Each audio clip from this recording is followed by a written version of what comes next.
আমাকে অনেকে প্রশ্ন করে, হুজুর যদি আওয়ামী লীগ আগামীতে নির্বাচনে অংশগ্রহণ না করে, আওয়ামী লীগের লিডারও তো পালিয়ে গেছে, ভোটারও তো পালায় নেই, তাদের ভোট কে পাবে?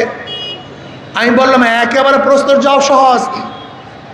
ওই সমস্ত লোকেরা যাদের কাছে নিজেদের জান মালের নিরাপত্তা পাবে তাদেরকে তারা ভোট দিবে।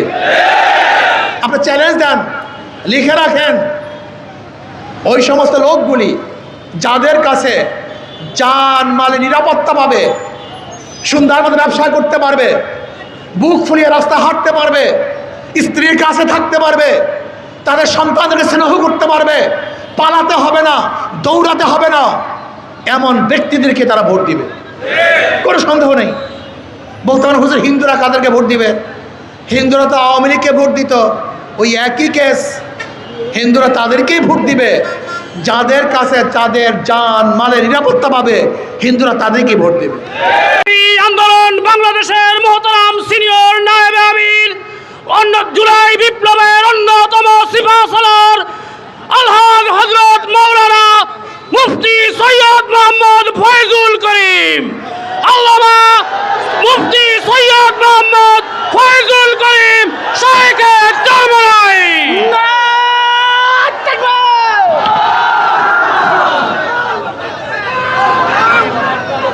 ওয়ারাহমাতুল্লাহি ওয়া বারাকাতুহু।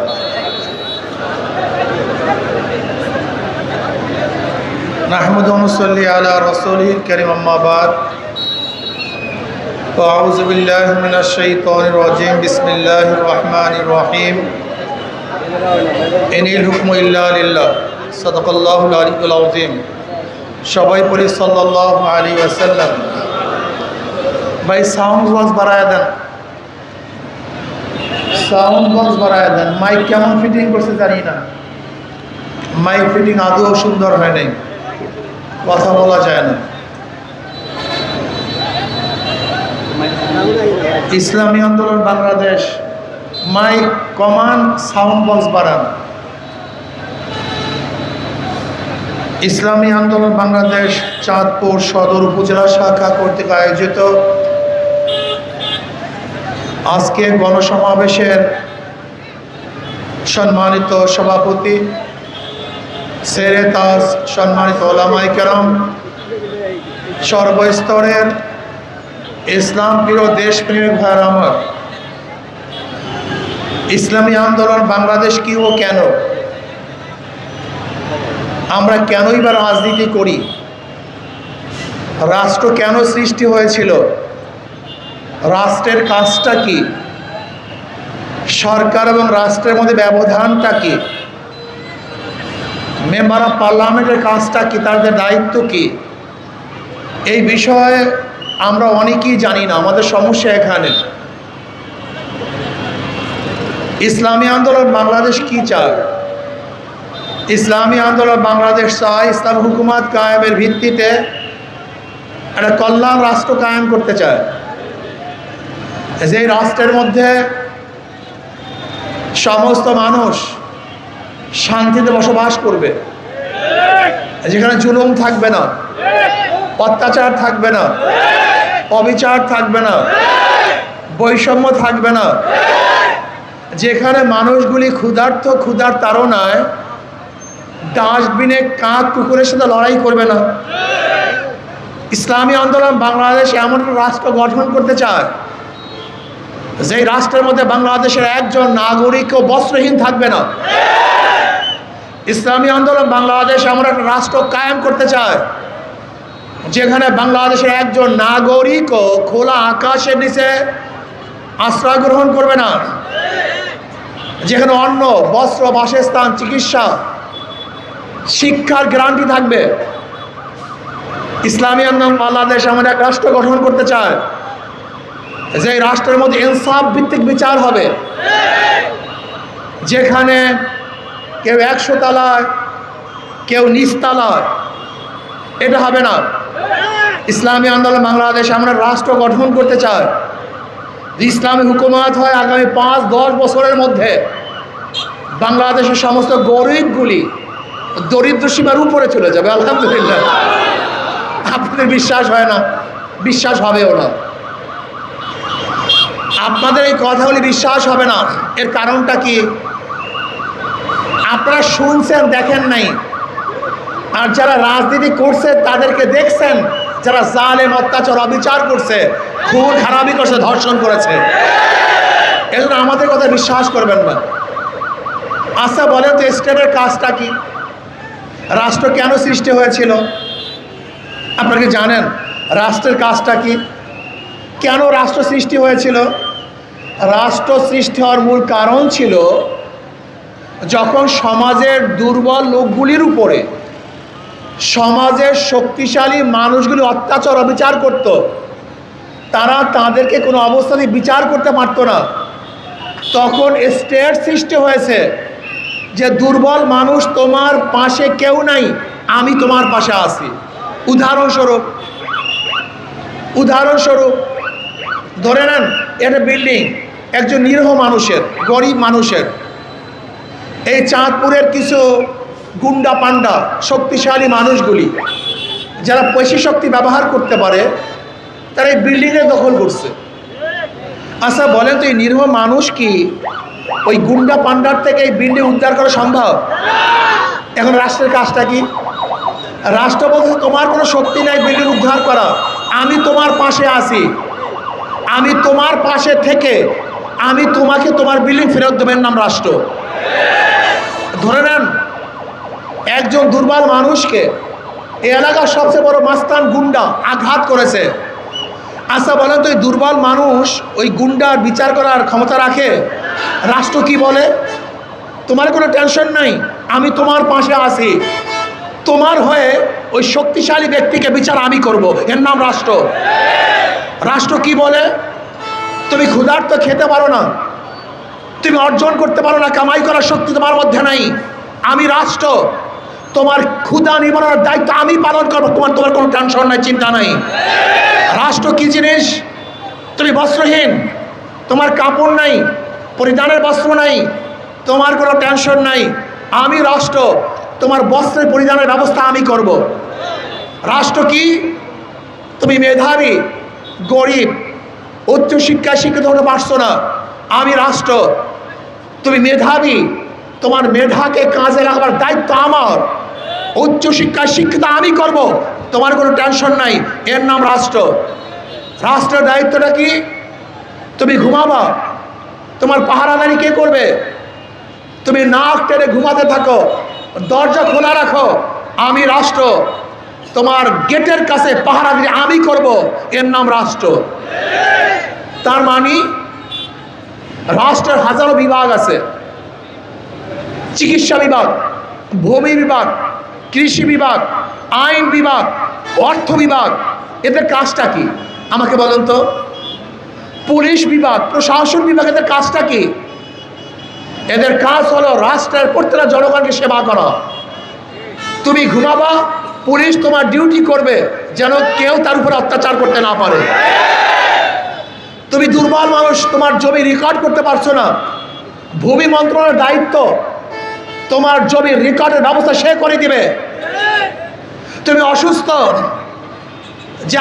যে ব্যক্তি চিকিৎসা বিভাগে আছে, স্বাস্থ্য বিভাগে আছে, তার দায়িত্ব হলো তোমার সুচিকিৎসা করার ব্যবস্থা সে গ্রহণ করবে। অথচ আমরা রাষ্ট্র বলতে কি মনে করি? যে ক্ষমতায় যাবে সে অত্যাচার করবে, অবিচার করবে, ধর্ষণ করবে, আর তোমাকে দেখতে হবে, এর নাম রাষ্ট্র না। আমরা কি দেখি? যে ক্ষমতায় থাকবে হাজার খুন করলেও খোলা আকাশের নিচে ঘুমাবে, আর যে ক্ষমতায় থাকবে না, অপরাধ না করলেও ফাঁসির রশিদে ঝুলতে হবে, এর নাম রাষ্ট্র না। আমরা কি দেখি? আমরা রাষ্ট্র বলতে মনে করি যারা ক্ষমতায় থাকবে তাদের দস্তরখানে হাজার রকমের খাদ্য থাকবে, আর যে ক্ষমতায় থাকবে না সে ধুকে ধুকে না খেয়ে মারা যাবে, এর নাম রাষ্ট্র না। আসলে রাষ্ট্রই বুঝি নাই। আবার আমাদের দেশের মানুষগুলি ইসলামকে পছন্দ করে না, অথচ 92% মুসলমান। এদের ইসলামকে চুজ করা সবচেয়ে বেশি প্রয়োজন ছিল, কিন্তু ইসলামী ফোবিয়া, ইসলামের ভীতি, ইসলামের ভয় আমাদের মধ্যে এমনভাবে ঢুকানো হয়েছে, ইসলাম শুনলেই আমরা ভয় পেয়ে যাই। ইসলাম মানে পাহাড়, ইসলাম মানে বিশাল বোঝা, ইসলাম মানে কষ্ট। ইসলাম মানে কষ্ট না, ইসলাম মানে শান্তি। ইসলাম মানে কষ্ট না, ইসলাম মানে মুক্তি। আসলে ইসলাম বুঝো না। এক গাঁজাখোর একদিন আমাকে বলতেছে, হুজুর যদি ইসলামী হুকুমাত হয় আমার গাঁজার অবস্থাটা কি হবে? সে ব্যক্তি গাঁজা সেবন করে, তার টেনশন গাঁজা নিয়ে, অন্য কোনো টেনশন তার মধ্যে নাই। আমি বললাম, বাবা তুমি কি মসজিদে গিয়ে গাঁজা সেবন করতে পারো? বলে না। আমি বললাম, কেন? বলে হুজুর পরিবেশ নেই। আমি বললাম, ইসলামী হুকুমাত হলে গোটা বাংলাদেশটাই মসজিদের পরিবেশ হয়ে যাবে, তুমি কোনো জায়গায় গাঁজা সেবন করতে পারবে না। এই কথা আপনাদের বিশ্বাস হয় নাই, এই কথাও আপনাদের বিশ্বাস হয় নাই। আমি উদাহরণ দিই। আচ্ছা, এখানে হাজার হাজার মানুষ আছেন, এর মধ্যে কি একটা মানুষও নাই যারা বিড়ি খান? কথা বলেন না কেন? ধূমপান করেন? এখন করেন না কেন? নিষেধ করছি, বাধা দিছি, তা খান না কেন? একবার কি মনে চাইছে? না। সৎ সঙ্গে স্বর্গবাস, অসৎ সঙ্গে সর্বনাশ। ওই গুন্ডা, বদমাশ, ডাকাত, চোর এবং ধর্ষক রাজনীতিবিদরা আমাদের গোটা সমাজকে নষ্ট করে ফেলছে, যুবক সমাজকে নষ্ট করে ফেলছে। আমরা মনে করি রাজনীতি মানে খারাপ। না, রাজনীতি মানে রাজার নীতি, রাজনীতি মানে সর্বশ্রেষ্ঠ নীতি। পথের মধ্যে সবচেয়ে বড় পথকে বলে রাজপথ, হাঁসের মধ্যে বড় হাঁসকে বলে রাজা হাঁস। নীতির মধ্যে সর্বশ্রেষ্ঠ রীতির নাম রাজনীতি। এই রাজনীতি করবে কারা? যারা আদর্শবান, চরিত্রবান, নীতিবান। কোনো লম্পট, ডাকাত, খুনিদের রাজনীতি করার কোনো দরকার নাই, অধিকার নাই। কিন্তু আমরা রাজনীতি কুলুষিত করে ফেলেছি, নোংরা করে ফেলেছি, জিঘাংসার রাজনীতি করে ফেলেছি। এর নাম রাজনীতি না। রাজনীতি হলে মানুষকে মুক্তি দেওয়ার যে পথ পন্থা, তার নাম রাজনীতি। রাজনীতি মানে এই নয় দমন পীড়ন, কাউকে জুলুম, অত্যাচার, খুন খারাপি, জেলে ঢুকিয়ে রাখার নাম রাজনীতি না। বিশ্বাস হয় না? আমাকে অনেকেই প্রশ্ন করে, হুজুর যদি আওয়ামী লীগ আগামীতে নির্বাচনে অংশগ্রহণ না করে, আওয়ামী লীগের লিডারও তো পালিয়ে গেছে, ভোটারও তো পালায় নেই, তাদের ভোট কে পাবে? আমি বললাম, একেবারে প্রশ্নের জবাব সহজ। ওই সমস্ত লোকেরা যাদের কাছে নিজেদের জান মালের নিরাপত্তা পাবে, তাদেরকেই তারা ভোট দিবে। আপনি চ্যালেঞ্জ দেন, লিখে রাখেন, ওই সমস্ত লোকগুলি যাদের কাছে জান মালের নিরাপত্তা পাবে, সুন্দর মতো ব্যবসা করতে পারবে, বুক ফুলিয়ে রাস্তা হাঁটতে পারবে, স্ত্রীর কাছে থাকতে পারবে, তাদের সন্তানদেরকে স্নেহ করতে পারবে, পালাতে হবে না, দৌড়াতে হবে না, এমন ব্যক্তিদেরকে তারা ভোট দিবে, কোনো সন্দেহ নেই। বলতে পারেন, হুজুর হিন্দুরা কাদেরকে ভোট দিবে? হিন্দুরা তো আওয়ামী লীগকে ভোট দিত, ওই একই কেস। হিন্দুরা তাদেরকেই ভোট দিবে যাদের কাছে তাদের জান মালের নিরাপত্তা পাবে, হিন্দুরা তাদেরকেই ভোট দেবে। ইসলাম এমন এক ধর্ম, ইসলাম এমন এক আদর্শ, যারা ইসলাম অনুযায়ী চলে তারা এমনিতেই আদর্শবান হয়ে যায়। এই আপনাদের সদর আসন থেকে এই জয়নাল সাহেব দাঁড়ান, আপনি এই জয়নাল সাহেব, আপনার ধারণা কি এই হাতের মধ্যে খুনের রক্ত আছে?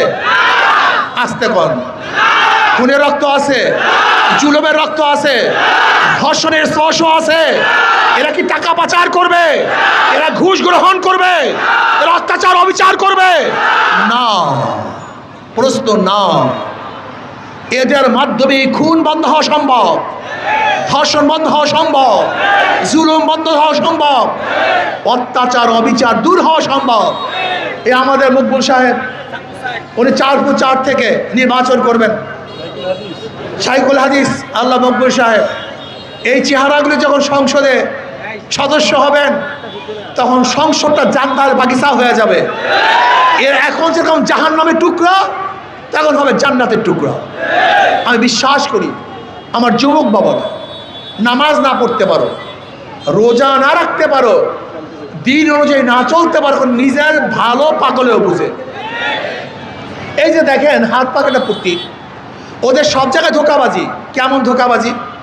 যে নৌকা নিয়ে নির্বাচন করে, নৌকা চালাতে পারে না, যে ধানের শেষে নির্বাচন করে নিজেরা ধান কাটতে পারে না, যারা নাঙ্গল নিয়ে নির্বাচন করে নিজেরা নাঙ্গল বইতে পারে না, যারা গরুর চাকা নির্বাচন করে নিজেরা গরুর গাড়ি চালাতে পারে না, যারা কুড়াল নিয়ে নির্বাচন করে নিজেরা কাঠ ফাটতে পারে না, সব প্রতীকগুলি গরিবদের। নৌকা চালায় কারা? গরিবরা। ধান কাটে কারা?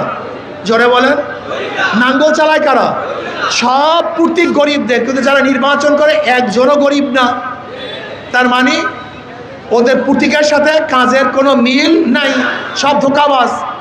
কিন্তু হাত পাখা এমন এক প্রতীক, যে নির্বাচন করে সেও ঘুরাতে পারে, যারা সমর্থন করে তারাও চালাতে পারে, পুরুষরাও চালাতে পারে, মহিলারাও চালাতে পারে, গরিবরাও চালাতে পারে, ধনীরাও চালাতে পারে। হাত টাকা প্রয়োজন মুসলমানদের, হাত টাকা প্রয়োজন হিন্দুদের, খ্রিস্টানদের। সব মার্কা ফেল করে, হাত পাখা ফেল করে না। আপনার কারেন্ট ফেল করে, কিন্তু হাত পাখা ফেল করে না।